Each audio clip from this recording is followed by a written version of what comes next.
तो आज हम बात करने वाले हैं मॉडर्न अमेरिकन साहित्य की। हमारे पास जो स्रोत है वो एक ऐसे दौर की कहानी बताते हैं जब अमेरिका में आप कह सकते हैं सब कुछ बदल रहा था। बिल्कुल। ऐसा लग रहा था मानो पुरानी दुनिया की नींव ही हिल गई हो। युद्ध, बड़ी बड़ी फैक्ट्रियां, पहचान का संकट, इन सब ने मिलकर साहित्य को एक बिल्कुल नया रूप दिया। हाँ, और ये दौर इसलिए दिलचस्प है क्योंकि लेखकों ने अचानक महसूस किया कि पुरानी कहानियों के तरीके अब काम नहीं करेंगे। अच्छा, अगर दुनिया टूट गई है तो कहानी सुनाने का तरीका भी तो टूटना चाहिए। ये एक तरह से साहित्य की दुनिया में एक बड़ा धमाका था, है ना? हाँ, चलिए इसी की तह तक जाते हैं।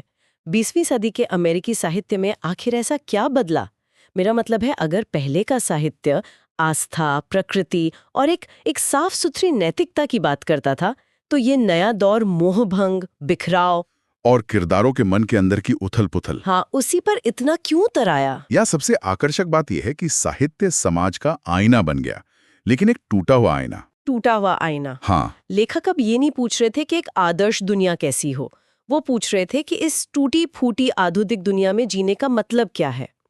हमारी आज की बातचीत इसी सवाल के जवाब को समझने की कोशिश करेगी, जिसमें हम हेमिंग्वे, फिट्जगेराल्ड और आर्थर मिलर जैसे लेखकों के जरिए इस दौर को जानेंगे। और हम ये भी देखेंगे कि कैसे अमेरिकन ड्रीम यानी अमेरिकी सपने की उस भव्य धारणा की मतलब धज्जियां उड़ाई गईं। बिल्कुल, वो सपना जो कहता था कि मेहनत से कोई भी सफल हो सकता है, अब कई लोगों के लिए एक मजाक जैसा लगने लगा था।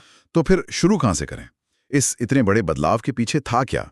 मतलब अमेरिका में उस वक्त चल क्या रहा था कि लेखकों को अपनी कलम की दिशा ही बदलनी पड़ी? इसे एक तरह का परफेक्ट स्टॉर्म कह सकते हैं, जहां कई चीजें एक साथ हुईं। हम्म। सबसे बड़ी चोट तो वो पहले विश्व युद्ध ने पहुंचाई। उससे पहले एक आम धारणा थी कि विज्ञान और तर्क से इंसानियत तरक्की कर रही है, दुनिया बेहतर हो रही है। एक तरह की उम्मीद थी। हाँ, एक उम्मीद, लेकिन जब लाखों लोग मशीनों से ट्रेंच वॉरफेयर में मारे गए तो उस तरक्की पर से भरोसा ही उठ गया। मतलब वो विश्वास ही टूट गया कि दुनिया हमेशा बेहतर होती जाएगी।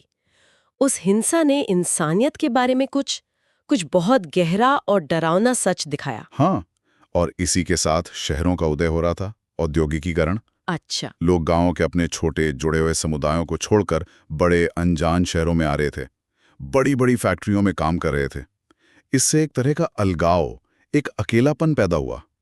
इंसान एक बड़ी मशीन का, आप कह सकते हैं, एक छोटा सा बदला जा सकने वाला पुर्जा बनकर रह गया। मैं कल्पना कर सकती हूँ, पहले आप अपने पूरे गांव को जानते थे और आप एक भीड़ का हिस्सा हैं जिसमें कोई आपको नहीं जानता। बिल्कुल। और फिर 1930 के दशक की आर्थिक मंदी ने तो हालात और भी खराब कर दिए होंगे। निश्चित रूप से।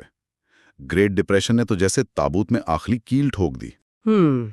तो उसने ये दिखा दिया कि आपका पूरा जीवन, आपकी सारी मेहनत रातों रात खत्म हो सकती है, और इसमें आपकी कोई गलती भी नहीं है। पारंपरिक मूल्य, मेहनत का फल, ये सब बातें खोखली लगने लगी थी। समाज में महिलाओं की भूमिका बदल रही थी, नस्ली तनाव भी बढ़ रहा था। तो मतलब लेखकों के पास कोई चारा ही नहीं बचा था, उन्हें इन कड़वी सच्चाइयों के बारे में लिखना ही था। हाँ, अब सिर्फ सुंदर कहानियां सुनाना बेमानी हो गया था, उन्हें कुछ नया, कुछ अलग तरीका अपनाना पड़ा। और इसी नई लेखन शैली को मॉडर्निज्म कहा गया। सुनने में ये शब्द बड़ा भारी लगता है, इसका असल में मतलब क्या है? ये सिर्फ नया होने से कहीं ज्यादा था। मॉडर्निज्म का मतलब था परंपरा को जानबूझकर तोड़ना। जानबूझकर तोड़ना। हाँ, सोचिए, सदियों से कहानियां एक तयशुदा रास्ते पर चलती थीं, है ना? एक शुरुआत, एक मध्य और एक अंत। हाँ, एक हीरो होता था, एक विलेन, और अंत में कोई सीख। बिल्कुल। मॉडर्निज्म ने इस पूरे ढांचे पर ही सवाल खड़ा कर दिया। तो मतलब कहानी सुनाने का जो सदियों पुराना तरीका था, उसे ही सिरे से खारिज कर दिया। एग्जैक्टली। कहानी अब सीधी रेखा में नहीं चलती थी, वो खंडित हो गई, बिखर गई। अच्छा। जैसे किसी ने आईने को तोड़ दिया हो और आप उसके अलग अलग टुकड़ों में दुनिया को देख रहे हो, और ध्यान बाहरी घटनाओं यानी क्या हुआ से हटकर किरदारों के मन के अंदर क्या महसूस हुआ इस पर चला गया। मतलब उनकी सोच, उनकी उलझने, उनके डर। हाँ, मनोवैज्ञानिक यथार्थवाद कहानी के केंद्र में आ गया। एक मिनट, यहाँ एक बात मुझे थोड़ी उलझा रही है। आपने कहा मॉडर्निज्म का मतलब है बिखराव और जटिलता। लेकिन जब मैं अर्नेस्ट हेमिंग्वे के बारे में सोचती हूँ तो मुझे बहुत सरल, सीधी सादी, छोटी छोटी लाइनों वाली भाषा याद आती है। ऐसा लगता है सब कुछ सामने है। ये दोनों बातें एक साथ कैसे फिट होती हैं? क्या सवाल पूछा है। यही तो हेमिंग्वे का कमाल है। वो मॉडर्निज्म के सबसे अनोखे लेखक हैं। उनकी सादगी असल में एक धोखा है। उनकी शैली को आइसबर्ग थ्योरी कहते हैं। आइसबर्ग थ्योरी, ये सुनने में दिलचस्प लग रहा है। सोचिए, एक आइसबर्ग का सिर्फ 10% हिस्सा पानी के ऊपर दिखता है और असली विशाल 90% हिस्सा सतह के नीचे छिपा होता है। बिल्कुल। हेमिंग्वे का मानना था कि कहानी भी ऐसी ही होनी चाहिए। लेखक को सिर्फ सतह की बातें बतानी चाहिए, जो हुआ, जो कहा गया। और असली कहानी, असली भावनाएं, असली दर्द, वो सब सतह के नीचे अनकही बातों में छिपा होना चाहिए। अरे ये तो कमाल की बात है। मतलब हेमिंग्वे का असली जादू उनके शब्दों में नहीं, बल्कि शब्दों के बीच छोड़ी गई खाली जगह में है। हाँ, ये तो लिखने से ज्यादा न लिखने की कला है। पाठक को खुद वो खाली जगह भरनी पड़ती है। एकदम सही। जो नहीं कहा गया वो ज्यादा जरूरी है। वो पाठकों पर छोड़ देते हैं कि वे सतह के नीचे के तनाव, दुख और अर्थ को खुद महसूस करें। उनके किरदार अक्सर ज्यादा बोलते नहीं, लेकिन उनकी खामोशी बहुत कुछ कह जाती है। और उनके विषय भी उतने ही गहरे थे, जैसे साहस, पीड़ा और खास तौर पर हार में भी गरिमा बनाए रखना। उनके किरदार एक क्रूर दुनिया में अकेले सरवाइव करने की कोशिश करते हैं, और इसी संघर्ष में उनकी इंसानियत दिखती है। हेमिंग्वे के किरदार जिस क्रूर दुनिया में सरवाइव करने की कोशिश कर रहे हैं, वो मुझे उस दौर के सबसे बड़े वादे यानी अमेरिकन ड्रीम की याद दिलाता है। हाँ, कई लोगों के लिए वो भी तो एक सर्वाइवल की लड़ाई ही थी ना। है ना? एफ स्कॉट फिट्जगेराल्ड ने तो इसी पर सीधी चोट की अपनी किताब द ग्रेट गैट्सबी में। हाँ, अगर हेमिंग्वे ने शब्दों के नीचे की सच्चाई दिखाई, तो फिट्जगेराल्ड ने अमेरिकन ड्रीम की चमक दमक के नीचे का खोखलापन दिखाया। सही बात है। द ग्रेट गैट्सबी को अक्सर अमेरिकन ड्रीम की सबसे बड़ी आलोचना माना जाता है। उपन्यास का जो मुख्य किरदार है जे गैट्सबी, वो इस सपने को हासिल करने के लिए सब कुछ करता है। वो अवैध तरीकों से बहुत अमीर बन जाता है, न्यूयॉर्क में एक आलीशान हवेली खरीदता है और हर रात शानदार पार्टियां देता है। वो पार्टियां जो उस दौर की प्रतीक बन गईं, जैज, डांस, शैंपेन, लगता है जैसे सब कुछ परफेक्ट है। बिल्कुल, सतह पर तो सब परफेक्ट हैं, लेकिन फिट्जगेराल्ड दिखाते हैं कि उस चमक के पीछे कितनी गहरी उदासी और अकेलापन है। हाँ, बिल्कुल वही अकेलापन है। गैट्सबी ये सब सिर्फ एक औरत डेजी को वापस पाने के लिए कर रहा है, जो उसके अतीत का हिस्सा थी। वो उस हरी बत्ती को देखता रहता है जो डेजी के घर के पास जलती है, जो उसके सपने का प्रतीक है। एक ऐसी चीज जो बहुत करीब होकर भी हमेशा दूर रहती है। सही। तो ये उपन्यास दिखाता है कि सिर्फ पैसा और दिखावा खुशी की गारंटी नहीं है। ये सपना एक भ्रम है। हाँ, ये उस दौर के भौतिकवाद और नैतिक पतन पर एक तीखा कटाक्ष है। फिट्जगेराल्ड ये सवाल पूछते हैं कि क्या अमेरिकन ड्रीम का मतलब सिर्फ अमीर बनना रह गया है? और अगर हाँ, तो क्या ये वाकई में जीने लायक सपना है? अंत में गैट्सबी अकेला और दुखी मरता है, और यह दिखाता है कि उसका सपना कितना खोखला था। और यह विषय सिर्फ उपन्यासों तक ही सीमित नहीं रहा। नहीं, बिल्कुल नहीं।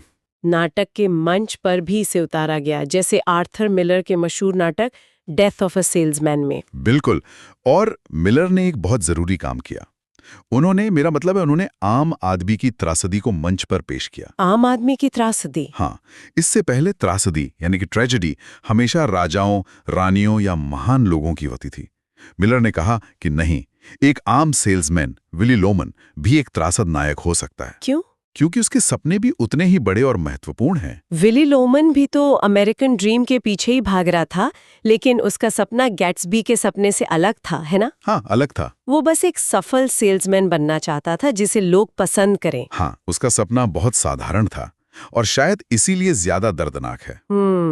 वो पूरी जिंदगी सफलता के उस विचार के पीछे भागता रहा जो समाज ने उसे दिया था कि अगर आप वेल लाइक्ड हैं, यानी लोग आपको पसंद करते हैं, तो आप सफल हैं।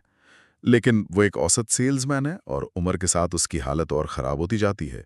वो अपने अतीत की यादों और भविष्य की झूठी उम्मीदों के बीच फंस कर रह जाता है। ये दिखाता है कि कैसे ये सपना एक बोझ बन सकता है, खासकर जब आप उसमें फिट नहीं बैठते। बिल्कुल, ये नाटक सफलता के सामाजिक दबाव, पहचान के संकट और एक साधारण इंसान के लिए अमेरिकन ड्रीम के टूटने की एक बहुत ही मार्मिक कहानी है। ये दिखाता है कि कैसे एक अच्छा सपना भी आपको अंदर से खोखला कर सकता है, अगर वो आपका अपना ना हो। तो ये सिर्फ समाज की नहीं, बल्कि गहरे मनोवैज्ञानिक संघर्षों की भी कहानी है। लेखकों की दिलचस्पी इस बात में ज्यादा थी कि ये बाहरी दबाव एक इंसान के मन पर क्या असर डालते हैं। हाँ, और इस मामले में टेनेसी विलियम्स का नाम सबसे ऊपर आता है। Tennessee Williams? उनका नाटक स्ट्रीट का नेम डिजायर तो लगभग पूरी तरह से किरदारों की मनोवैज्ञानिक दुनिया में ही घटता है। इसमें बाहरी दुनिया से ज्यादा उनकी अंदरूनी दुनिया को दिखाया गया है। ये नाटक किस तरह के संघर्ष को दिखाता है? इसमें तो कोई बड़ा सामाजिक मुद्दा नहीं है, जैसे अमेरिकन ड्रीम। इसमें इंसान की नाजुक पहचान, दबी हुई इच्छाओं और कठोर वास्तविकता के बीच का टकराव है। अच्छा। इसकी मुख्य किरदार है ब्लांच ड्यूबुआ, एक दक्षिणी अभिजात्य वर्ग की महिला जिसका अतीत मुश्किलों भरा रहा है। वो अपनी बहन के घर न्यू ऑर्लियंस आती है, जहां उसका सामना अपनी बहन के पति स्टैनली कोवाल्स्की से होता है, जो एक क्रूर और यथार्थवादी इंसान है। ब्लांच अपनी कल्पना की दुनिया, अपनी कविताओं और सुंदर झूठों में जीना चाहती है, क्योंकि असल दुनिया बहुत बेरहम है। तो ये फैंटेसी और यथार्थ के बीच की लड़ाई है? बिल्कुल। और ये लड़ाई ब्लांच के दिमाग में चलती है। स्टैनली लगातार उसके झूठ और भ्रम को तोड़ता है और अंत में उसे पूरी तरह से नष्ट कर देता है। हाँ। पूरा ध्यान किरदारों के आंतरिक संघर्ष, उनकी असुरक्षा और उनके टूटने पर है। ये नाटक दिखाता है कि आधुनिक दुनिया संवेदनशील लोगों के लिए कितनी बेरहम हो सकती है। और इस दौर की कविता के बारे में क्या वहां भी यही बेचैनी और बिखराव नजर आता है? अब तक हमने उपन्यास और नाटक की बात की है। हाँ, कविता में तो ये बिखराव और भी ज्यादा खुलकर सामने आया। अच्छा। कवियों ने पारंपरिक मीटर और तुकबंदी को छोड़कर फ्री वर्स का इस्तेमाल बढ़ा दिया। कविता की भाषा भी ज्यादा सीधी और आम बोलचाल वाली हो गई, और विषय भी वही थे, मोहभंग, अकेलापन और अर्थ की तलाश। इसका कोई ठोस उदाहरण? सबसे बड़ा उदाहरण है टी.एस. एलियट और उनकी कालजयी कविता द वेस्टलैंड। ये कविता मॉडर्निज्म का घोषणा पत्र जैसी है। ये एक लंबी, जटिल कविता है जिसमें कोई एक कहानी नहीं है, बल्कि कई अलग अलग आवाजें, संस्कृतियों के हवाले और टूटे-फूटे दृश्य हैं। एक लाइन है, "These fragments I have showed against my ruin." इन टुकड़ों को मैंने अपनी बर्बादी के सहारे सहेजा है। हाँ, ये लाइन जैसे पूरे मॉडर्निस्ट एहसास को बयान कर देती है कि दुनिया खंडहर हो चुकी है और हमारे पास बस उसके टूटे-फूटे टुकड़े बचे हैं। तो अगर हम इन सभी बातों को एक साथ देखें, हेमिंग्वे का अनकहा सच, फिट्जजेराल्ड का टूटा हुआ सपना, मिलर का आम आदमी, विलियम्स का मनोवैज्ञानिक संघर्ष और एलियट की खंडित कविता, तो मॉडर्न अमेरिकी साहित्य के मुख्य विषय क्या थे? ऐसा क्या था जो इन सभी लेखकों को एक धागे में पिरोता है? अगर हमें कुछ मुख्य बातें चुननी हो, तो सबसे पहले आएगा अकेलापन और अलगाव, एलिनेशन। दूसरा, जीवन में अर्थ की कमी या मीनिंगलेसनेस का गहरा एहसास। तीसरा, जैसा हमने विस्तार से देखा, अमेरिकन ड्रीम की तीखी आलोचना। सही। चौथा, गहरा मनोवैज्ञानिक संघर्ष, जहां लड़ाई बाहर नहीं, किरदार के मन के अंदर हो रही है। और आखिर में पहचान का संकट कि इस बदलती दुनिया में मैं कौन हूं। ये सारे विषय उस दौर की अनिश्चितता और बेचैनी से ही निकले थे। लेकिन क्या ये लेखन शैली एकदम सही थी?